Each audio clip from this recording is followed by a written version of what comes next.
Basi kwa majina naitwa mtumishi wa Mungu Belafonte Steven.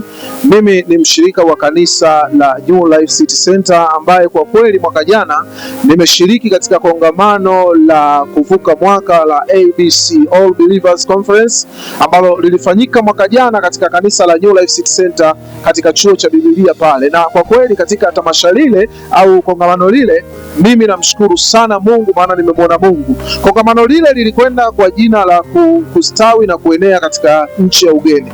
Mwaka huu sasa tunakwenda kuwa na kongamano la ABC la All Believers Conference ambalo linafanyika katika kanisa lile lile la New Life City Center kuanzia tarehe 27.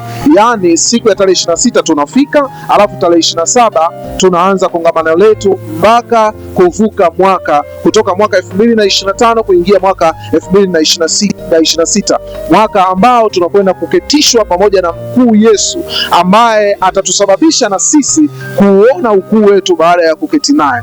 Mimi kama mtumishi wa Mungu Belafonte Steven ambaye nimeshiriki katika kongamano la kustawi na kuenea mwaka jana, nimeona Mungu akinieneza na kunistawisha katika maeneo mbalimbali katika maisha yangu, katika uchumi, katika masomo yangu. Mimi nimemaliza mwaka huu masomo yangu na nimegraduate katika chuo cha Central Bible College pale. Namshukuru Mungu sana, nimeenea na kustawi. Mwaka huu ninataka niketi na Yesu Kristo ambaye ni mkuu ili niweze kuona ukuu wangu. Ninawakaribisha watu wote, watu wa dini zote, watu wa kabila zote, njoo uketi na mkuu Yesu ili uone ukuu wako. Asante sana.